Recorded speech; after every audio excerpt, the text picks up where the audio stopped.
You know the lyrics to the songs, right? I know.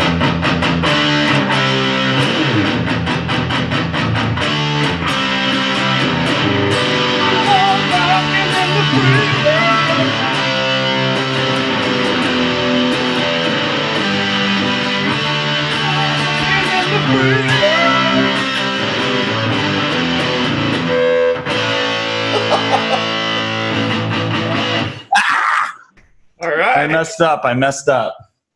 Okay. Well, I'm always messing up, so we're good. Okay. I always dug it. Like, Eddie Vedder started hanging out with Neil Young a long time ago, and you'd see them on stage together doing stuff. Oh yeah. Yeah. See, the scripts are the charm of the show, I think. Yes. Because we don't edit anything. It's always first take, except for the last episode where we did a double one. Because the script was so bad, but awesome. We captured your falsetto again, right? Oh God. Spirit of the great Neil Young. He's awesome. Love him. He is awesome. Yeah. In fact, if anybody, speaking of rock and roll stuff, I just want to do a quick recommendation. I think it's on Netflix. I highly recommend, if you like watching documentaries about the history of music, highly recommend watching one called Sound City. We have this great guy in Dave Grohl from the Foo Fighters and from Nirvana, and this guy is single-handedly keeping rock and roll alive. He is the nicest guy in the world, and he cares about the history of music and where it came from and the stories, and he is like bringing these stories to us. If you saw the Foo Fighters did that album where they went to I don't know if you saw it on HBO or whatever, they went to each city and talked about the history of the music coming from those cities. I highly recommend it. It's called Sonic Highways. But he also did this thing called Sound City, and literally the whole documentary is about a soundboard, the Nev soundboard, an analog soundboard. It was the most expensive whatever, and it was in this place in San Fernando Valley, back in the 70s. And so the whole story is around the soundboard, but what the story was is all the great musical people who were there, for beginning with Stevie Nicks and Lindsey Buckingham doing together, and they're dirt poor, and then they run into Mick Fleetwood, and that gets that thing together there. You got Neil Young there. You go through all the 70s and all the rock that was created there. You go through some downtimes in the 80s when things started getting more techno and digital, and so that people didn't care as much about this analog sound. And then you see the resurrection when Nirvana decides to record Nevermind at this place with their raw sound, and it brought it back to life, because in the 90s you started seeing that surge of people wanting to get back to that raw sound again. Yeah. Just incredible. Love it. It's just I'm great. going to have to check that out. That sounds awesome. It is. And Dave Grohl, he's the nicest guy in the world. And you see him jamming later on. He's doing jam sessions with Paul McCartney, and then he's doing jam sessions with Trent Reznor. It's unbelievable. And That's cool. Just about the music. It's so important in our lives. Yeah, check out Muscle Shoals as well. I think it's on Netflix. That one's an awesome one, because it's interesting that you're talking about this, because sometimes in the music world, actually analog beats digital almost any single day of the week. That's why we're doing analog transformation. Yeah, those Leonard Skinner album recordings. Listen to those recordings. The mastering is just amazing. That's all like analog. That's awesome. You could barely get that on. You'd really struggle to get that kind of quality on digital. It's really tough. So, anyways, wow, very cool stuff. Yes, we're about music, and we're also about IoT, right, Rob? That's what I hear. What are we going to talk about? We're gonna spend some time talking about. We'll do a series. Maybe contiguous. It might be off and on. Some of us in this group have a lot of passion around how we can apply IoT to improving the society, improving the environment, things like that. We all been on different journeys, I guess. And one of the things that I've been into, and I know some of you others have been into, is how do we apply IoT, analytics, digital kind of technologies to the United Nations Sustainable Development Goals. There are 17 of those.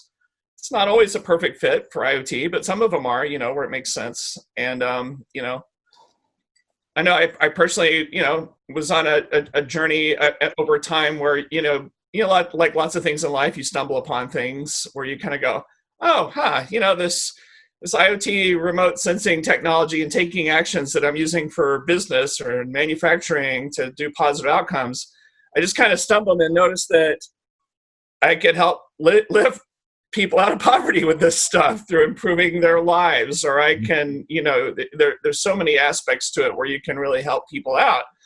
And I think I also, another big realization I had a long time ago, and you probably get this from me a lot, sometimes I come off as a contrarian when it comes to things like AI or blockchain or whatever, machine learning. And it was a realization I had a long time ago that, while we feel like we need this rocket science to bring value to business, which I still don't believe, but what I do know is to solve many of society's biggest problems, it turns out the bar is much lower than you think. And the simplest things can move the needle and make a difference in people's lives around the world. And so anyway, I've spent a bunch of time focusing, and so you talk about being on a journey. You find yourself writing about things. You find yourself on panel discussions. I remember being on a panel discussion, that Ericsson was doing, a year and a half ago down in Santa Clara about brighter futures, and it was all about sustainability with IoT, and I just loved it. It was like my favorite panels I was ever been on. Talking about ocean, water issues, all kinds of things.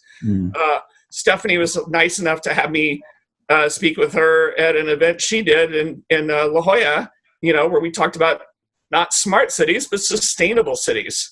And, it's kind of snowballed over time. And, and so you try to start pulling your thoughts together and say, and what I like about the United Nations Sustainable Development Goals is, if nothing else, it gives you a bunch of categories to shoot for, right? To kind of pull your thoughts together, instead of just kind of scattershotting, how can I help everything everywhere? And so when you have those, and so in my mind, and so what I've been doing with this Moab Foundation, my nonprofit, part of it is technology to actually do these things and give to NGOs and nonprofits. But the other thing, which I think is harder, I think the technology is the easy part, is, kind of these steps you have to follow. And when I think of the steps you have to follow to take action on any of these sustainable development goals, it's a few things. First, I think it starts with simple stuff. We just need to connect people and machines and environmental systems, because to start that knowledge sharing, to facilitate that knowledge sharing.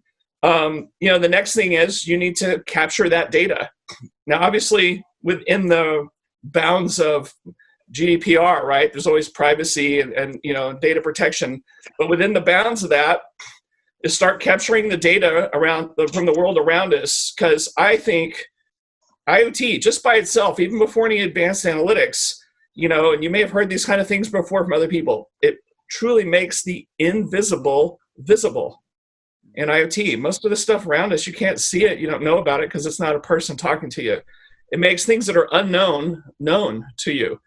And it makes things that are remote and distant local to you so that you can act on them and wrap your head around it. I'm a big fan of digital twins, as you know, and so taking that captured data from the world around us, digitizing it. Let's not just talk about making a digital twin of a machine in a factory. What is digital twins of ecosystems, of people, of farms, of the supply chain for food, all those things. It helps us to wrap our heads around it. We can understand it better when you digitize those things, and then you can apply simple or advanced analytics to those to start solving those problems that are required to achieve. This sustainable development goals. The big takeaway is there's a deadline of 2030 to achieve these 17 goals, and it's going to be tough, And so it's all hands on deck. And so then once you have these different SDGs. And you're getting that data, then I think the important thing is to go through each one and create a list of use cases that are appropriate for that particular SDG. How do you help achieve those goals? What's an SDG? Sustainable Development Goal. Okay. And so a lot of people just call them SDGs. I apologize. And so for each SDG, start coming up with a list. And this is something anybody can work on. And there's so many great resources from the United Nations and other NGOs online to help really clarify your thoughts around what are we going after? What are the sub bullets of a particular SDG? And so you start building use cases where it's related to IoT, connectivity, digital stuff, and say, oh yeah, for this I can, and so coming up with that list of use cases, and then where IoT is appropriate, and they also need to be achievable, and then you need to go to the next step, and you need to create a plan for this use case to achieve this. Here is the plan that I need to execute to achieve this. You don't get off the hook real easy by just saying, I think you should do, obviously anything helps.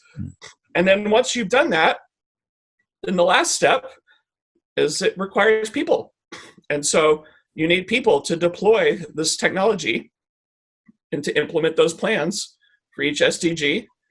And then you need to look after the fact and review it to say, was this effective or not? Or was this a waste of time?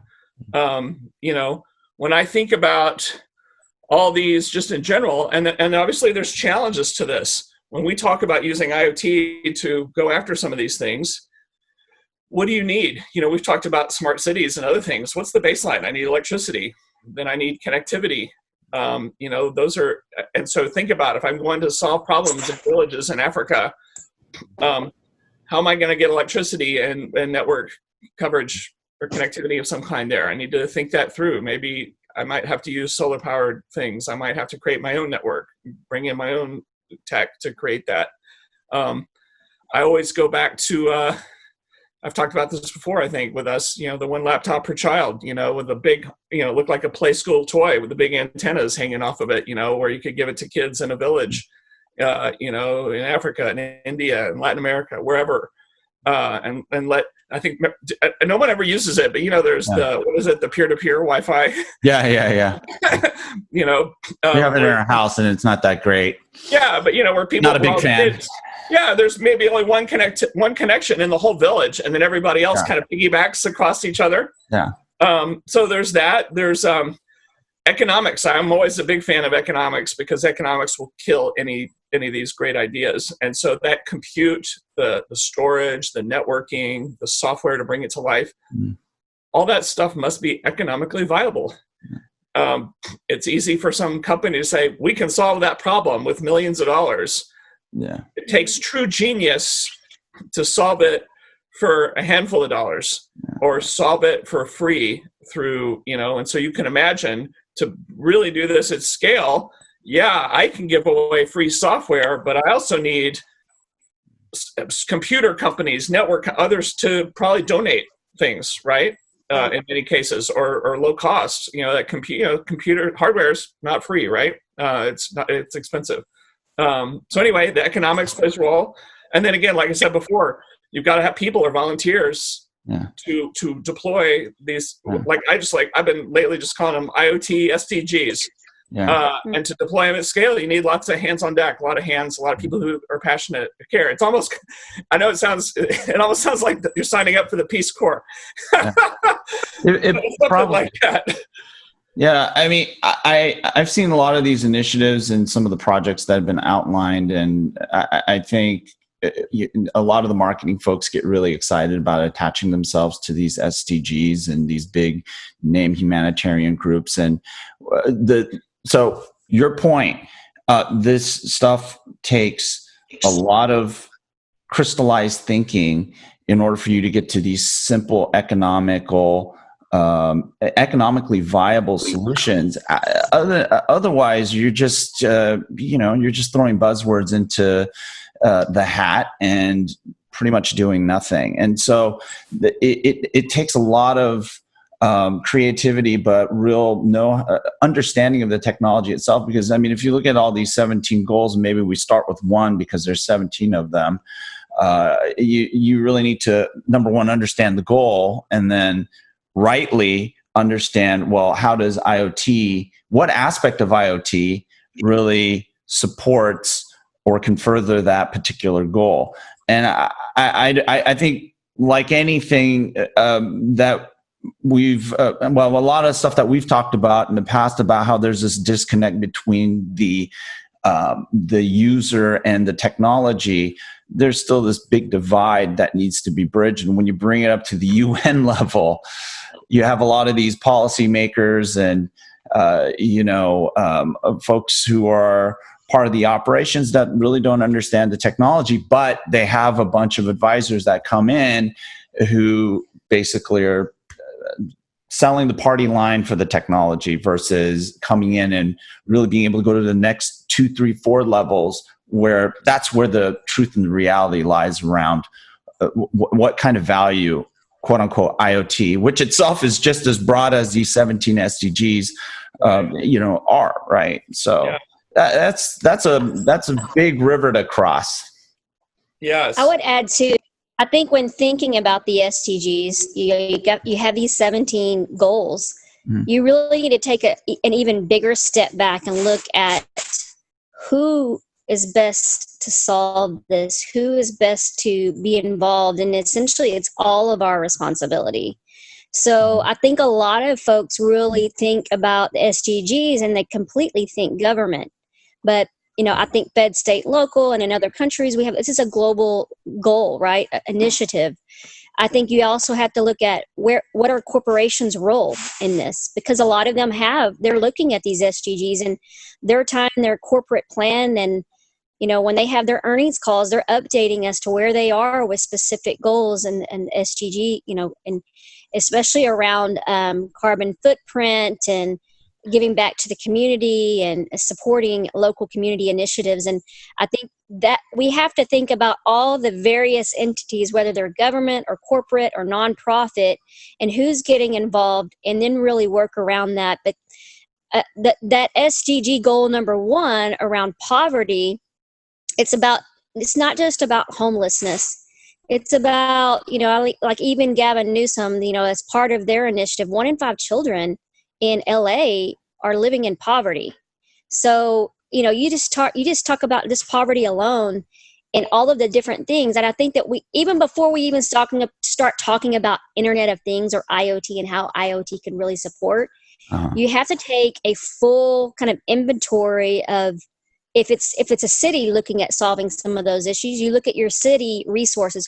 What do we have in place now that we can use? And inventorying that, because I think a lot of times we want to throw advanced technology at some of this, and sometimes it's just basic. I know Rob mentioned connectivity. Are we connected? Do we have publicly available resources? In some of these areas where there are poverty, stricken like zones, do they have connectivity? Do they even have electricity where they're living? And so I think that you kind of have to take an inventory of all of that in terms of the locale as to where you're solving this issue, because you really can't look at poverty at a global level and try to solve it at a global level. You have to start small. You have to start at the community level. And some of these city mayors and some of these city leaders are really starting to think that way and starting to initiate those SDG goals within their city plan, or they have a goal by 2020 we're going to be here, or 2030 we're going to be here. But they're really starting to think more strategically about that. But they have to look at their inventory of what they have now. And IoT can be a big factor down the road, or even now. So. Right. I have to admit that I was kind of ignorant about this acronym, but thanks, Rob, for suggesting it. I think it's a great idea that we cover these. So just for the audience, goal number 1 is poverty, right? And so I think one of the things that we probably want to do is just kind of maybe take a step back and clarify what poverty means. And in my mind, it's an economic thing. It's a household economic situation. And so if you're basically not making enough money to sustain your livelihood or to afford a livelihood where we would say that it's quote unquote a certain level of acceptable, then you live in poverty. Let's talk about poverty for a moment, unless you guys think poverty means something else. Let's just do one at a time. Let's start with number 1, no poverty, right? Yeah. How do you do that? And then what do you think IoT's role would be?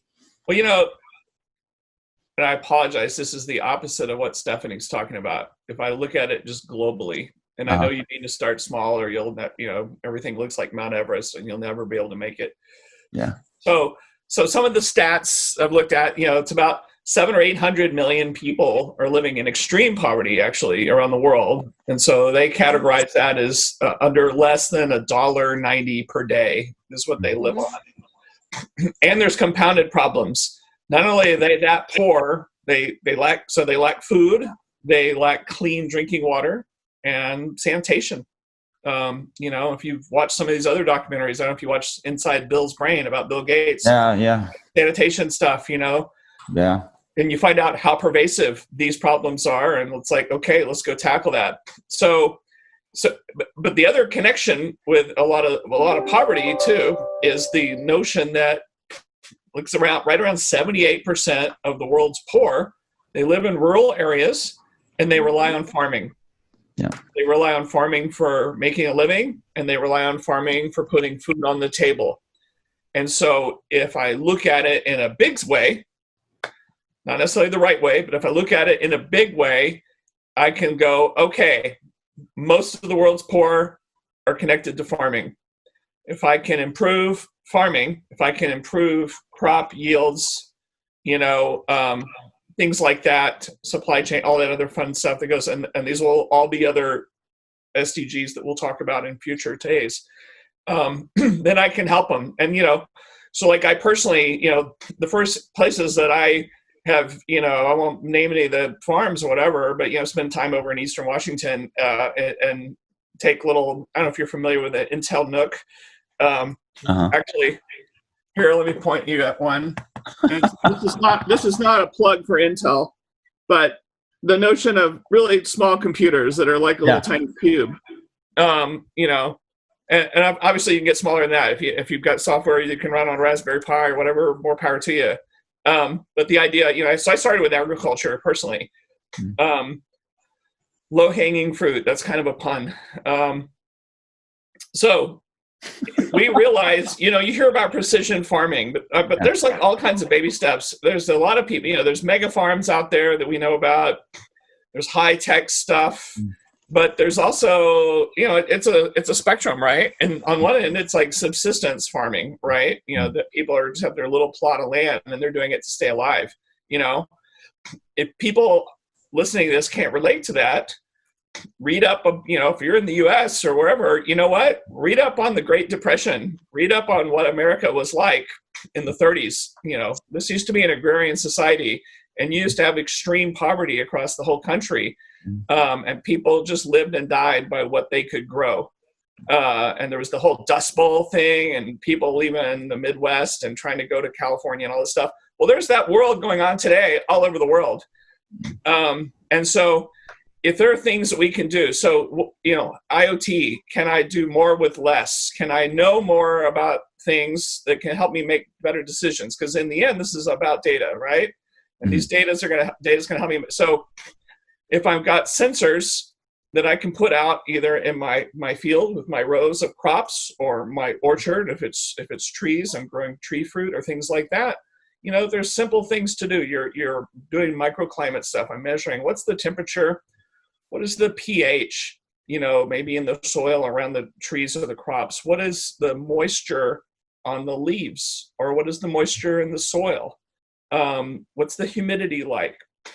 These kind of bullet points, data points can help you, because what do we need to get these things growing? Well, we need sunshine, but we need water. But a lot of times we don't have enough water. And on the other hand, we're wasting lots of fresh water. And so if these data points can help me be, more precision-like, right? Where we're targeted. It's like, oh, I don't need to water all these areas because my sensors are telling me they're in great shape. I just need to water these areas. Also, what do people, their fertilizer, chemicals, because while you think a lot of, there's the notion that you're in harmony with nature in farming, but, I spend a lot of time with farmers and, my family going back, a bunch of ranchers in Texas. There's also a battle going on with nature too, because nature's trying to kill the stuff you're trying to grow. Pests, insects, disease, blight. Gosh, Stephanie, last time I was down at a ranch, which is not terribly far from where you are, I saw that there was all kinds of weird blight or something killing off lots of trees out in the hill country, like huge swaths of them that I had not seen before. you need to nip these things in the bud before they take over. And so you can find, and again, some of these are simple. Some might be a little more high tech. There's certainly, I know folks who are in ag tech who are flying drones over fields, and they're doing like spectral analysis. And by the spectral colors they're getting from orchards, they can see disease just beginning to come in. And so you can, how can you target in a targeted way, get after that? We don't want to just be blanket putting chemicals out everywhere, mindlessly. You want to be really precision, or if you can avoid doing it all, that's even better. So anyway, increase crop yields. I want to use less water. I want to use less fertilizer or chemicals to do it. If 78% of the people on the planet who are poor are tied to agriculture, then if I can improve agriculture, maybe I can help lift them up potentially. Something that's kind of where my head's at. It's certainly one angle. That's why it's great to have a lot of people talk about this stuff. Yeah, because there's so many other angles. Yeah, I mean, you think about poverty. I mean, the baseline is, do they have water, food, and electricity and housing, right? Yeah. And some are living in poverty and have those things, but at the very minimum or at an awful level, or not at a level that, that I'd say is fair or is decent for them to live their lifestyle, right? And then you have homelessness, which some choose to be homeless, right? Some have been, maybe in the military prior, or they have mental, issues or things that just don't allow them to find and be at a home. So I think that from a bare necessities perspective, food is definitely part of that. So that ag is a big piece. Having water, being clean, right? Cleanliness and being able to shower. And those are for like that lower echelon of poverty that just don't have most of those resources, or they're living in a homelessness situation. But many communities are really starting to think more collectively about this, and in many cities have community gardens and are putting together community centers that the community there's no funds involved, because people are volunteering to manage those gardens, to start the planning, to manage all of that. But gosh, wouldn't it be great if there was some sensor technology, or you had some of the big tech companies that are in that locale that are actually contributing and supporting with, not only it's a great test case for some of the solutions that they're kind of working on. They could go out there and really present some use cases for it, because that small little community garden could present a use case to scale at a much larger, ranch or farming organization, right? So that's just a great test use case, but you're also giving back to the community, or you're helping support that SDG number 1, right, around poverty. And they have pick up every Wednesday, or pick up your package of fresh vegetables, that kind of thing. And then we have so much waste, right? You have so many retail and stores that are throwing away 3-day-old fruit or 4-day-old fruit because they can't sell it any longer. But gosh, why are we wasting that when it could go to other places that are going to use it within 24 hours or 48 hours, and maybe it goes to the homeless shelter? So it's almost like we need a network for the resources that are being wasted, that shouldn't be thrown away, because they can be reused. So I think it's about not just about the goals, but I think it's about reuse, recycling, sustainability, repurposing. All of those things are important factors for the SDG goals. And it's amazing how many resources that we currently have that we're wasting, like water and food and other things, that could be repurposed for things like poverty, or things like, people. And some of that can be managed through an IoT network. We now have an alert that says that we have this particular food amount in this particular locale, and we also see that there's a need over here at this locale that's not far. We manage the transportation, the communication around that, and we have sensors maybe that's tied to some of those core assets in terms of delivery and making them making sure that they get to the right places that need it.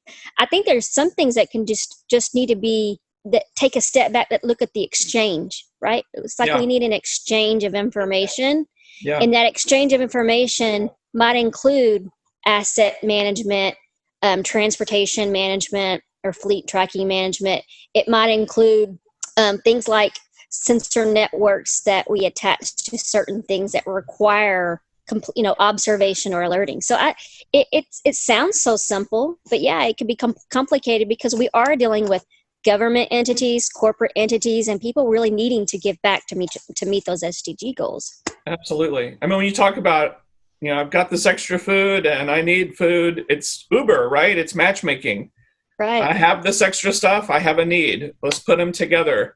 So one of the things that I think is interesting as I look through these 17, I know we're talking about the first one. It almost seems like somebody needs to go through an exercise of rationalizing this list because there's so many overlaps. And I hear what you guys are saying. I think it's a great intro to the SDGs, but I'm going to take it back to what is poverty, because I think a lot of the things that you guys have listed off contribute or are a result of poverty.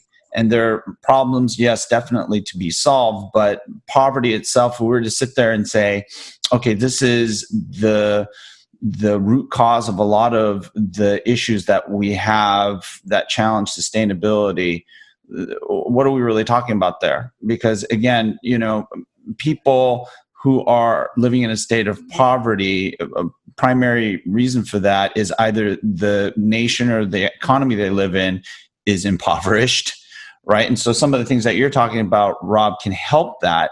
But depending on what type of economy it is, but then when you look at individual lives, it's all based on do you have the types of jobs or income generating opportunities to lift yourselves above a lot of these conditions that these sustainability goals are trying to address. And also, does the economy have the kind of infrastructure and resources to be able to support these folks who are trying to get out of poverty, or if it's a government trying to lift people out of poverty for the greater good? This is a really challenging one, but I feel like, we're kind of doing what I said in the beginning. We're taking IoT and just kind of throwing it at these buckets. And I think that's the extra mile that we probably want to go with our discussions to help folks understand this is really what IoT can do in the context of this specific goal. But if we're talking about blanket stuff at the moment. Yeah, sure. When I think about poverty as from a definitional perspective, is they either don't have access to the resources for some type of sustainable living, right? Yeah. Or that's a macro thing, right? That's more of a macro thing. Or they live in an economic situation or in a particular area where, they're born in an area that doesn't have the resources or the economic viability to live above poverty level. Mm-hmm. And then the other thing is I think education is foundational. And some folks they either have education and it's not going to get them to where they need to be because it's subpar, or they don't have any educational access at all, right? And we are very blessed in the United States to have that with our public, institutions. But other parts of the world, they may or may not have that. So it comes down to education, skills, and training. If you don't have some of those things, then you're not employable. If you're not employable, but I also think that manual and vocational type skill sets can be trained and worked with certain poverty situation, because they may or may not have access to universities, but if they're trained on a particular skill or vocational area of interest, then they might be able to use that skill set to make money and provide for their family. So I think there's a lot of there's so many things you could throw at poverty, right? Right. And so it's not a I don't know how do you define that, because each person want to define that for each situation or each area.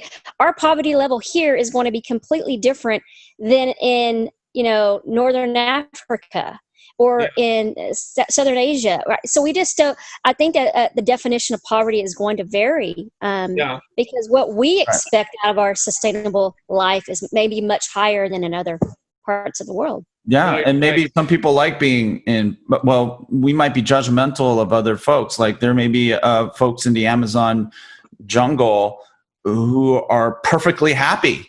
They don't like the fact that we think they're impoverished and we're destroying their environment, which has been sustaining and enriching their lives for centuries. Right. And then we have these, they have these quote unquote advanced nations coming in going, hey, wow, you're running around naked or whatever. You need clothes. And, oh, you're drinking water out of the river? No, you need Sparklet's bottled water. Why don't we deliver it here? And let's try to see if we can get you a job where you can buy these goods and services that get shipped from like the Netherlands or from the United States or from China. It's like, you know what? Where my head's at on this is these things are huge problems. Yeah. And there are a lot of people working on these problems. And it's good for us to talk about all these aspects of them. My thinking, and again, it's just me, my focus is, well, in the narrow focus of things like IoT, connectivity, digital technologies, what can we do to help these things, at least in that focus? Because there's a lot of other people who are working hard to bring the food and to do that stuff. And so I certainly don't want to try to boil the ocean, but I also don't want to be I tell you, one of the things we've talked about, you see a lot of these companies and people, there's a term I had not heard before, but it's bouncing around a lot lately. It's called virtue signaling. And it's basically people and companies saying the right things to look good to potential customers or whatever. And so the key thing for me personally is I don't want to be a talking head talking about it and virtue signaling and sounding like I really care. I really want to put the pedal to the metal. It starts with talking. It starts with ideas, and then it's making a plan, and then it's making the stuff real, and then going out and doing something about it. And so that's what kind of drove me to do this Moab Foundation thing, is to make it real. Yeah. But to also, I want to tie into another charity thing that's going on that Stephanie's doing about getting these used or other laptops, because she is absolutely right. Education is the foundation for all this stuff. Nothing will lift people out of poverty like education will. Yeah. Well, I should probably give you guys an update on the roadblocks. So lots of research has been going on in the background and really trying to understand what's the best avenue for this. So, and I think we chatted a little bit about this on our little private LinkedIn Messenger conversation. But right now, as it stands, if I were to lead this, it would have to be, number one, nonprofit. And what's going on with COVID and coronavirus is a roadblock right now. You have to have a facility to clean, manage, wipe, secure these things before they are distributed and put into the hands of kids, right? Yeah. We don't know what's on these things if we collect them. And some will have to be recycled. Some of them will have to go and be donated to, companies that recycle parts and electronics and materials inside these devices, because they're just no longer, they're end of life devices, what we call them. So where we are now, the best way to go about this is to create a GoFundMe or a nonprofit organization to collect funds from corporations, donators, and be a money hub, and then manage the purchase so that purchase goes, it's got to be completely virtual. If you have to have a facility to go through and do all this, you're managing, you're touching, you got to have people. That's really hard right now in this environment. So for this thing to take off, it has to be, we collect funds, we collect donations, we go out and buy brand new devices or very good used devices that have already been through the process, cleaned, wiped, secured. And there are organizations that I know, Hyla Mobile is one of them. There are others that are like that. There's a Canadian company that collects gently used, laptops and computing devices, cleans them, wipes them, and distributes them to K through 12 schools. So this is kind of the situation that we're in now. It has to be a virtual purchase, and it goes straight from the manufacturer or the third-party vendor directly to the school or to the community. That's the only way it's going to work in this environment to get it to take off. And so my next steps are to focus on creating either the nonprofit or a GoFundMe for it to take off. Most likely a GoFundMe first before the nonprofit, and to pull in some good people to help look through all of this and make sure it's getting to the right people. Other than that, we could create local exchanges where someone says, hey, I have this device and hey, I need it. And that's another way of doing that. But it still needs to be run virtually, meaning that there's no middle organization that has to wipe, clean, manage, secure those devices. That's where we are. Okay. Well, Cool. if you need help, if you need a nonprofit to run this thing through, I know one that's laying around, a 503c that we could use to do fundraising from. Yeah, it'd be easier to have one. Yeah. Yeah. Do fundraising. Because I mean, I've never run a nonprofit. Yeah. Well, we can all run it together and do a lot of great things. So, Rob, I have a great new little catchphrase for you. Yeah. That we should use. It's called putting lipstick on profit. That's what you're talking about. That's what that whole thing is. What companies are doing right now is they're just putting lipstick on profits, and like what I was saying before, attaching themselves to these initiatives. But what are you really doing? Yeah. Are you really being bold and going out there and then getting down to the next level? When you take a theme like poverty, are you making sense out of it? And then what are you doing? It's like, and quite honestly, I don't see a lot of companies doing much. Honestly, I have to be just flat out. Yeah. They aren't. And you know what? Can I just say people need, this is my pet peeve, and this is me personally. I do not like the name or the term. I said NERM, put it together. New normal. It's not new normal. It's not normal for us right now. Yay. I don't want to hear about new normal. And yes, Samsung just had their launch. Bravo to Samsung, but they were using the next normal. Okay, that's fine. But new normal, I can't because I'm like, it's not normal for all of us. No. The globe is not comfortable with where we are right now. Stop using the term. Yeah, right. I love that you brought that up, because to sell this as being the new normal, what you're trying to say is, well, we don't have a problem. And that means that you're not going to try to solve the problem. Yeah, no. Let's just try to normalize. It's like, no. I want to go to Barcelona every March, sit down with you guys, go to Sarah 23. That's not a plug. You should go there. It's a friggin' awesome restaurant, and have a blackberry mojito. Yeah. Best coffee, best food, best wine. Yeah. That's normal. This is not normal. I just friggin' am sick and tired of hearing that term. Well, let's just do this 1-2 punch. We're going to talk about this. We're going to talk about how IoT and connectivity and digital technologies are going to make a difference, whether it's deploying IoT stuff in these places, whether it's getting laptops in the hands of these kids. How is everybody getting educated right now? They're doing what we're doing right now. It's being delivered over the internet.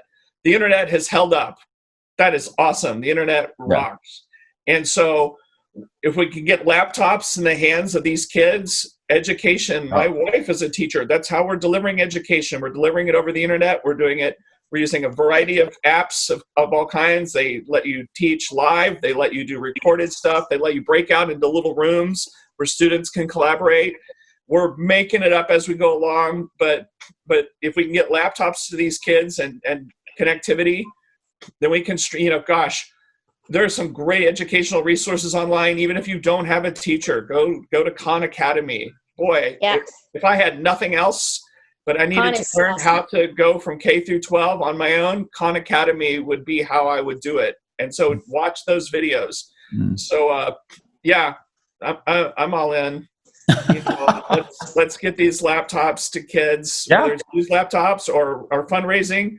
gosh, I mean, you can get these low cost Chromebooks, right? That can just, gosh, it reminds me. I mean, the bigger school districts are already distributing Chromebooks to their kids. Yeah. And it's the districts that don't have those funds to do that. And I see Leonard is out of coffee, and so we're out of time. So you're going to take us out, right, Stephanie? I don't have a guitar. I don't. No. I'd say here's our key takeaways. Poverty is a big topic right now, right? It's a much larger than how we can define that or what it means to us on a global perspective. And it varies as to where you're located. Yeah. But there are things that we can do now. And the small thing that we can do now, especially for our IoT Coffee Talk organization, is to simply help provide laptops to kids, build the foundation, help everyone get access. That's what we can do now. Thanks, everyone, for attending or viewing this episode. Follow us on www.iotcoffeetalk.com. That's our YouTube channel. With that, hey, thanks. Guys, you guys are so awesome. Love that we're doing this, and love that, we have the opportunity to do something fun every week. And the new normal is not normal. Yes. Not normal. It's the ugly abnormal. And we're not social distancing. We're physically distancing, right? Yep. Right. Hallelujah. Yeah. Amen. All right. Have a good one. Guys. Bye, guys. Yeah.